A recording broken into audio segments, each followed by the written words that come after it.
Jubilee Hills polling కు ముందు BRS కు బిగ్ షాక్ తగిలింది. మాగంటి గోపీనాథ్ మృతిపై ఆయన తల్లి సంచలన వ్యాఖ్యలైతే చేసింది. మాగంటి గోపీనాథ్ మరణంపై అనుమానాలున్నాయని మాగంటి తల్లి మహానంద కుమారి తీవ్రమైనటువంటి ఆరోపణలు చేశారు. నా కొడుకు మరణానికి కారణం కేటీఆర్ అంటూ కూడా మాగంటి తల్లి ఆరోపిస్తున్నటువంటి బిగ్ బ్రేకింగ్ న్యూస్ చూస్తున్నాం. మాగంటి గోపీనాథ్ చావే ఒక మిస్టరీ అని మాగంటి తల్లి అయితే ఈ నేపథ్యంలో తీవ్రమైనటువంటి ప్రధాన ఆరోపణలు చేస్తోంది. నా కొడుకు మృతిని కేటీఆర్ వచ్చే వరకు ఎందుకు దాచారు అనేటువంటి మాట కూడా చెప్తున్నారు. ఆసుపత్రిలో నా కొడుకుని చూడటానికి కూడా నన్ను అనుమతించలేదు అని మాగంటి తల్లి ఆరోపిస్తోంది. తల్లిని నన్ను కూడా చివరి చూపు చూడనివ్వలేదు అని ఈ నేపథ్యంలో చేసినటువంటి ఆరోపణలు తీవ్ర సంచలనం రేపుతున్నాయి. అంతా కేటీఆర్కు తెలిసే జరిగింది అని ఆమె ఆరోపిస్తోంది.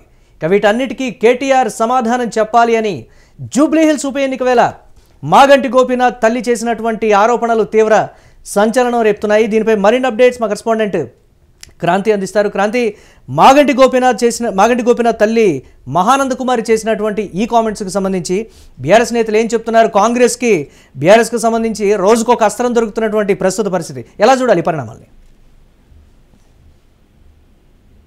మాగంటి గోపీనాథ్ మరణంపై మరొకసారి వివాదాస్పదమైనటువంటి వ్యాఖ్యలు చేశారు ఆమె తల్లి మహానంద కుమారి.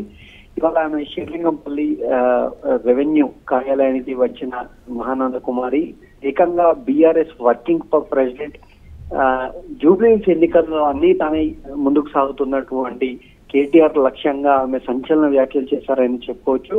తన కుమారుడు మాగంటి గోపీనాథ్ మృతికి కేటీఆర్ఏ కారణం అనేటువంటి కోణంలో ఆమె వ్యాఖ్యలు ఉన్నాయి. వాస్తవానికి మాగంటి గోపీనాథ్ మరణం అనేటువంటిది ఒక మిస్టరీ అనే చెప్పాలి. ఈ మాగంటి గోపీనాథ్ తల్లి కూడా అదే విషయాన్ని ఇప్పుడు మరొకసారి వ్యక్తం చేశారు. అయితే మాగంటి గోపీనాథ్ 2014లో బీఆర్ఎస్ కాకుండా అప్పుడు ఉన్నటువంటి తెలుగుదేశం పార్టీ తరఫున జూబ్లీహిల్స్ లో మొదటిసారి విజయం సాధించారు. అనంతరం జరిగినటువంటి రాజకీయ సమీకరణలో ఆయన బీఆర్ఎస్ పార్టీలో అప్పటి టీఆర్ఎస్ పార్టీలో చేరారు. అయితే అప్పటి నుండి కూడా మాగంటి గోపీనాథ్ కేటీఆర్ కు చాలా సన్నిహితుల్లో ఒకరిగా మెలిగారు. ఈ నేపథ్యంలోనే మాగంటి గోపీనాథ్ కేటీఆర్ కు బినామీ అంటూ ఆయన రాజకీయ ప్రత్యర్థులు నిత్యం కామెంట్స్ చేస్తూ ఉండేవారు. అయితే గత జూన్ లో ఆయన మరణించిన సమయంలో ఏఐజీ హాస్పిటల్ చుట్టూ కొన్ని నాటకీయ పరిణామాలు ఉన్నాయి. మాగంటి గోపీనాథ్ మరణించే సమయంలో కేటీఆర్ అమెరికాలో ఉన్నారు. కానీ వచ్చే వరకు కూడా గోపీనాథ్ మరణాన్ని ధృవీకరించకుండా ఆయన కుటుంబ సభ్యులు, ముఖ్యంగా మాగంటి గోపీనాథ్ భార్య ఎవరైతే ఉన్నారో మాగంటి సునీత, అలాగే ఏజీ ఆసుపత్రి వర్గాలు కూడా కొంచెం గోప్యతను పాటించినట్టుగా అప్పట్లో వార్తలు వచ్చాయి. ఈ ప్రస్తుతం గోపీనాథ్ తల్లి మహానంద దేవి కూడా అదే విషయాన్ని స్పష్టం చేస్తున్నారు.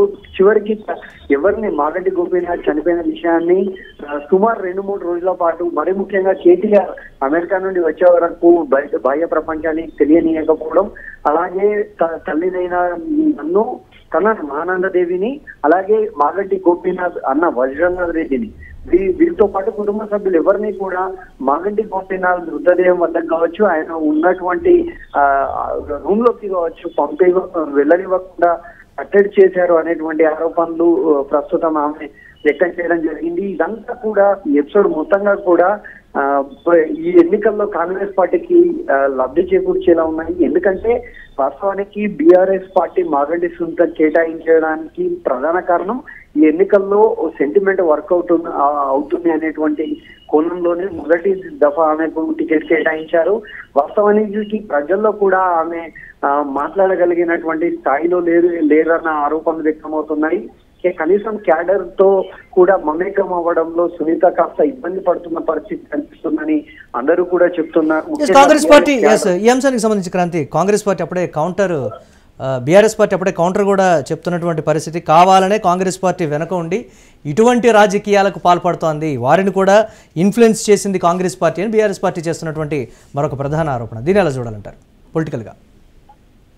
అయితే ఇక్కడ మనం ఒక విషయాన్ని స్పష్టంగా చూడాల్సింది ఏంటంటే, ఆరోపణలు వ్యక్తం చేస్తున్న వారు నిజానికి ఎవరో దూరపు బంధువులు మరొకరు కాదు. ఇక్కడ ముఖ్యంగా ఇద్దరు ప్రధానమైనటువంటి వ్యక్తులు ఈ రోజు మాగంటి సునీతకు వ్యతిరేకంగా బయటకు వచ్చారు. ఒకరు మాగంటి గోపీనాథ్ మొదటి భార్య మాలిని దేవి, ఆమెకు గోపీనాథ్ కు సంతానంగా ఉన్నటువంటి ప్రద్యుమ్న. రెండవ వ్యక్తి మాగంటి గోపీనాథ్ తల్లి మహానందదేవి, అలాగే సోదరుడు మాగంటి వజ్రనాథ్ రెడ్డి. వీళ్ళంతా కూడా వాళ్ళ కుటుంబంలో కీలకమైనటువంటి వ్యక్తులు. వీళ్ళంతా కూడా మాగంటి గోపీనాథ్ జీవితంలో మొదటి నుంచి ఉన్నవారు. అయితే ఇక్కడ రాజకీయ ప్రయోజనాలు కావచ్చు, వ్యాపార ప్రయోజనాలు కావచ్చు, ఇది ఏదేమైనప్పటికీ కూడా ఈ ఆరోపణలు ప్రస్తుతం రాజకీయంగా బీఆర్ఎస్ పార్టీకి మరి ముఖ్యంగా మాగంటి సునీతకు ఇబ్బంది కలిగించేటువంటి అంశం. Right, thanks for updates Kranti. So చూస్తున్నాం మాగంటి గోపీనాథ్ తల్లి మహానంద కుమారి చేస్తున్నటువంటి తీవ్రమైనటువంటి వ్యాఖ్యలు. కన్న తల్లిని నన్ను కూడా చివరి చూపు ఎందుకు చూడనివ్వలేదని ఆమె అడుగుతున్నటువంటి మాట. నన్ను కూడా అనుమతించలేదు లోపలికి అనేటువంటి మాట. ఆసుపత్రిలో నా కొడుకును చూడటానికి కూడా అనుమతించలేదు అనేటువంటి ప్రధాన ఆరోపణ అయితే చేస్తోంది. ఏం జరిగింది చెప్పండి. ఇది అంతా మరి కేటీఆర్ గారి వల్లే జరిగిందని నేను జవాబు ఆయనే చెప్పాలి నాకు. ఎందుకంటే ఒక హాస్పిటల్లో ఉన్నాడు, చచ్చిపోయాడని కొంతమంది అంటున్నారు. చూడండి కూడా పంపించలేదు. స్టాండర్డ్ గా ఆ తల్లి అన్న వదిన రాకూడదు లోపలికి, ఎక్కడికి. అసలు ఆ కేటీఆర్ ఉన్నారు, మేము కూడా ఆలిస్ట్లో ఉంటాను. అయ్యో ఏం చెప్తాను, కొంచెం చూడండి ఇస్తాడేమోనని ఆశమ్మా. ఏం చేయడం ఆశతో పరిగెడితే ఆగమ్మా లోపలికి వెళ్ళి వస్తాను, లోపలికి వెళ్ళి ఇంకో దారి నుంచి వెళ్తున్నాడని అసలు విషయం చెబుతామని పరిగెత్తా. పడదాను ఈ వయసులో పరిగెత్తే గమనం తలుపు మూసేసుకున్నాడు. అయ్యో ఒక్క మాట అయ్యా బాబు, ఒక్క మాట అయ్యా. వచ్చారు. మరి ఆయన వచ్చే వరకు